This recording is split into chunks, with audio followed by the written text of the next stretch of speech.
The delivery truck bounces down the country road.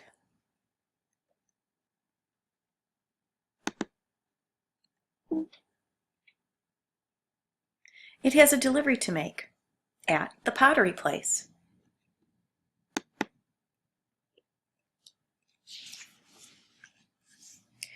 A woman comes through the gate of the Pottery Place. She's a potter, someone who makes mugs, bowls, and other pottery from clay. Her dry clay has arrived.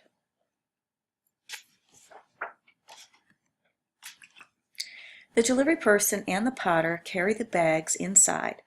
The potter uses different kinds of clay for different reasons, for texture or strength, depending on how her pottery will be used. All of the many kinds of clay come from the ground. This morning, the potter has come to mix up some new batches of clay. She follows her own recipes. She mixes her dry powder recipe together, then adds it to water until it becomes soft clay. Now she leaves it alone. She has other things to do at the Pottery Place. She has some mugs to make and also a big pot that a neighbor ordered. She takes out soft clay that is about a year old. The older clay is the better. She begins to wedge the clay or knead it to get the air bubbles out. The air bubbles must be removed so that the pottery won't crack or explode while it is baking. A friend comes to watch the potter at work. The potter pushes the clay back and forth, back and forth. It becomes smoother and smoother. Have some tea, the potter offers, taking a break. The two drink their tea and talk about pottery. The friend asks, "How long have people been making pottery?" "For thousands and thousands of years," the potter replied.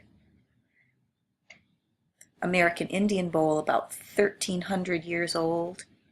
American Indian cooking pot about 1,400 years old. A jar from Mexico. An urn from Mexico. A vessel from Peru.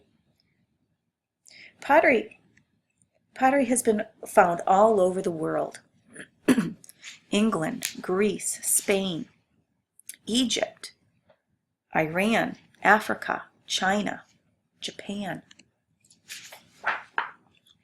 Finally, the clay is ready. It is nice and flexible. It has what the potter calls good body. She wants to make the mugs first.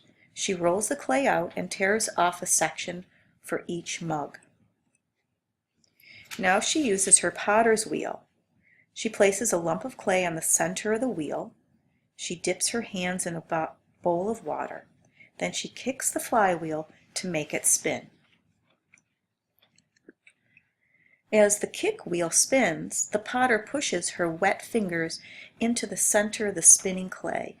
It begins to take on a new shape. Now it has low, thick sides. By working one hand on the inside and the other hand on the outside of the clay, the potter begins to draw up the clay into the shape of a mug. She thinks about how the mug will look and uses her imagination to shape the clay until one mug is finished.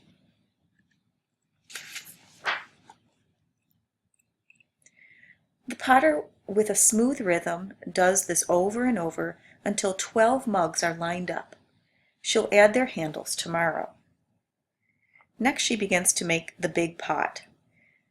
She places more clay on the wheel, then kicks and kicks. The wheel whirls around again.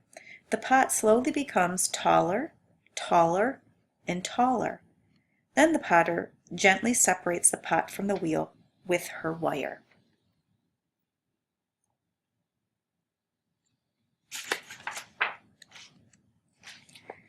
She covers the pieces with a sheet of plastic so they won't dry too quickly.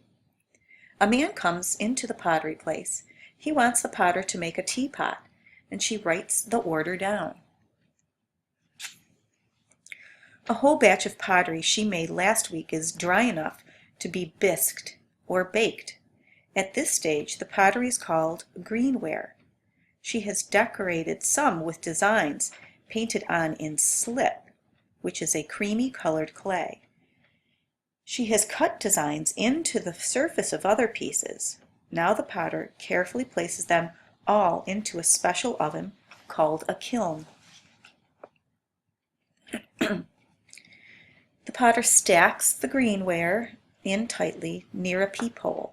She places cones made of special clay.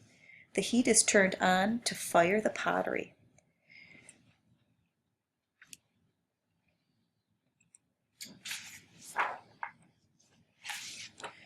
The temperature goes up and up very slowly.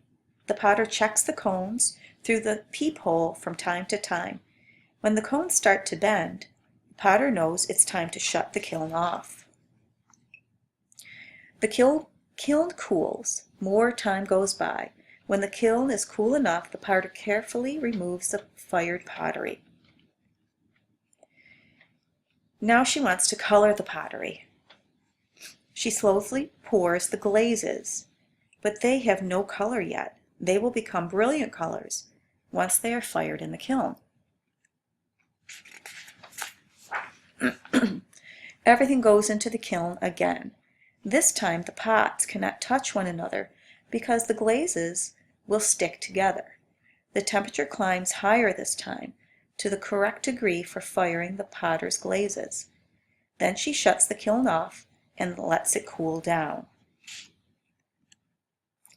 It's time to remove the finished pottery. The pieces are beautiful.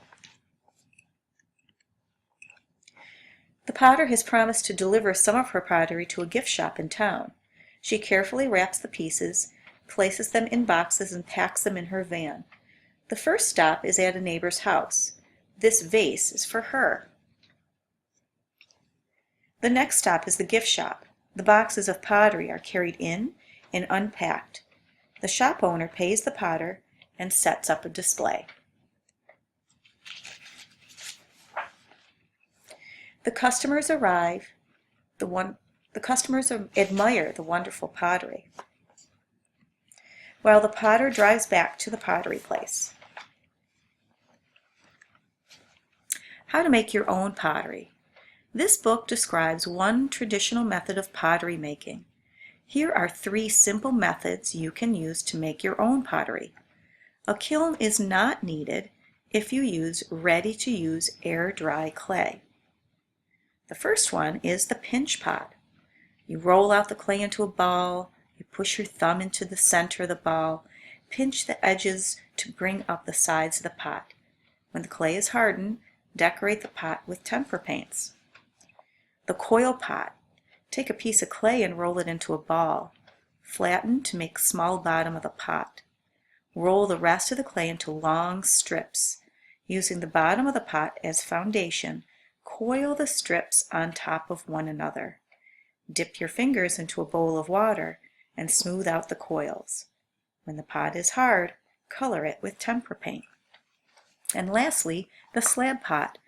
Using a rolling pin to flatten the clay into a big slab. Cut out 5 squares the same size from the slab. Use 1 square for the base of the pot. Then carefully place the other 4 slabs around in right angles to the base to form the sides of the pot. Dip your fingers into a bowl of water and smooth out the seam.